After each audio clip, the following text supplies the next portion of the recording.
Alors, Valéria, bonjour. Bonjour. Votre film est à la fois, c'est un drame à premier abord, mais on rit beaucoup et on s'amuse beaucoup. Est-ce que c'est ça pour vous, Euphoria? Est-ce que c'est pour ça que vous l'avez appelé Euphoria?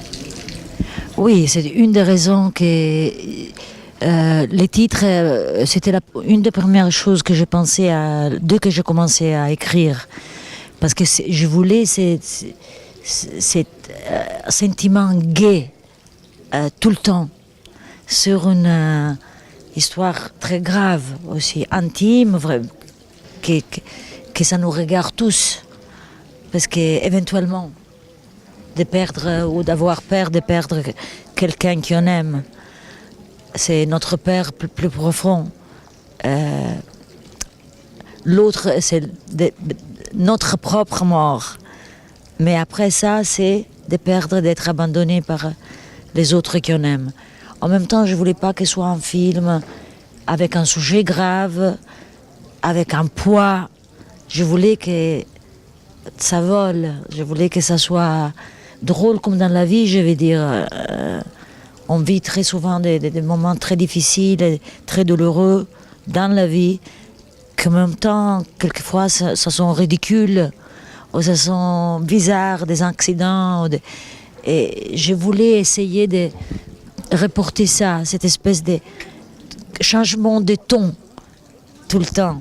Et c'était ça que je voulais. Et je pense que le film a cette duplicité.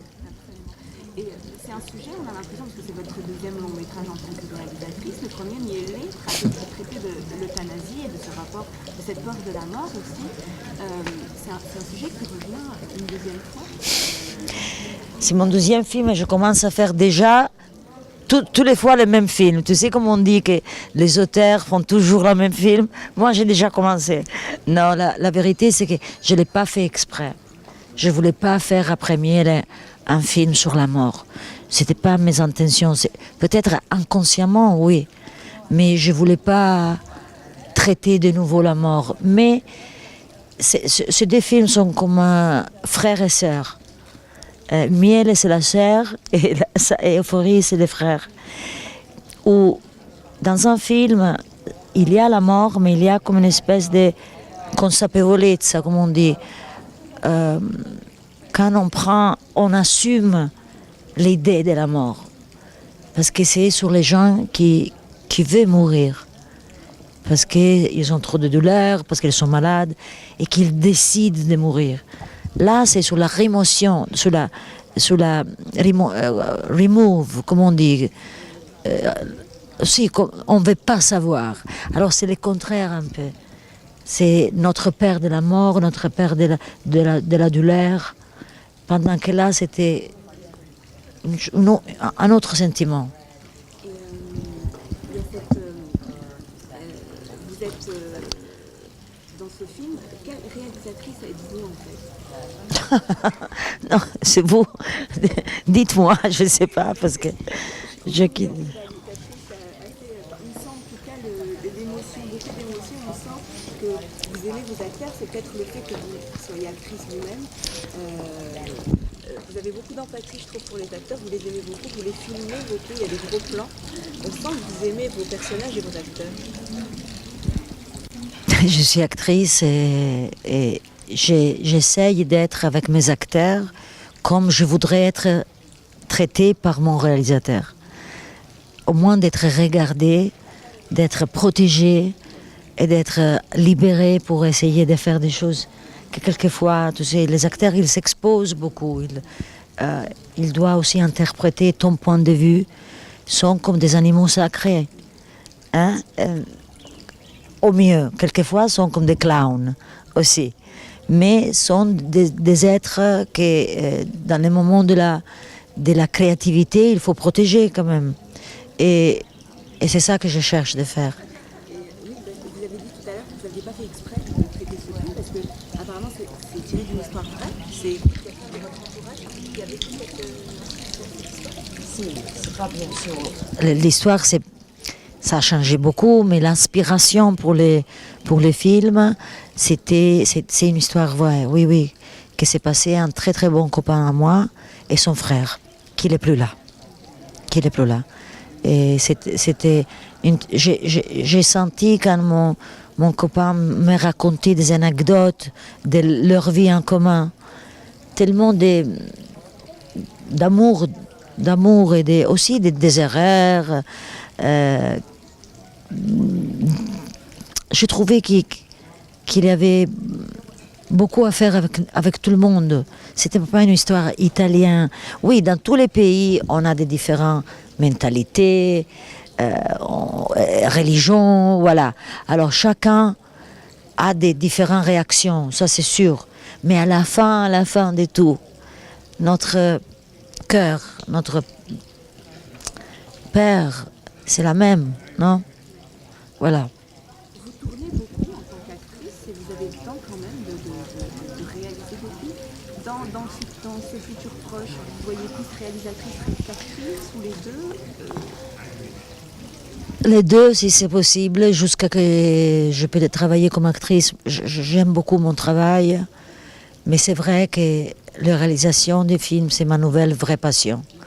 Alors, si je peux faire les deux, je serai content. Vous avez toujours une vision précise de ce que vous voulez, faire du film, en tout cas esthétiquement Oui, esthétiquement, j'ai des idées plutôt précises.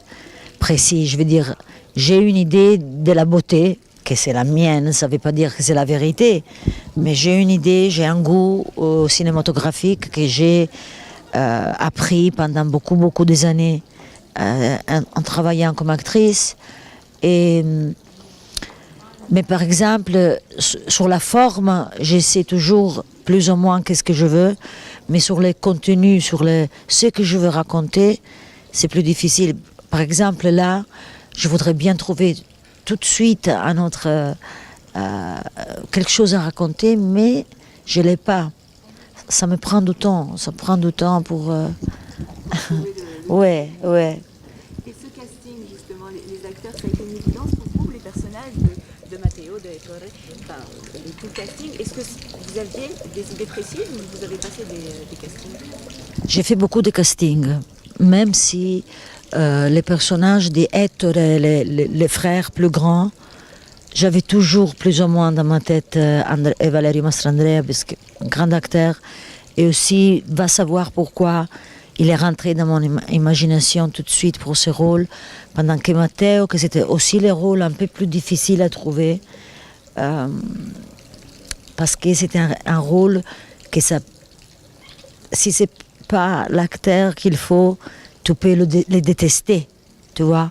C'est pas quelqu'un, il a tellement de contradictions dans lui, et il est aussi, il a beaucoup de défauts, et j'ai eu beaucoup de difficultés à trouver Matteo, et éventuellement, je l'avais très proche à moi, l'acteur, que c'est Riccardo Scamarcio, et éventuellement, j'ai dit, allez, tu veux venir à faire des essais pour ce rôle? Et il m'a dit, ok, je viens, voilà, je viendrai. Et après, maintenant, je n'arrive pas à penser à personne d'autre que lui pour ce rôle. C'est très intense. Et vous avez une carrière internationale, vous parlez français, vous parlez anglais. Est-ce que vous voyez dans la réalisation aussi réaliser en anglais? Si, c'est possible. Aussi en grec. Moi, je suis moitié grecque et je parle 5 langues. Pourquoi pas utiliser ça? Je veux dire, ça fait partie de ma vie, de mes expériences. Je voudrais bien, mon prochain film, si j'arrive à trouver un sujet qui soit assez urgent pour moi de raconter, et j'aimerais de le faire ailleurs aussi. Ouais. Merci à vous.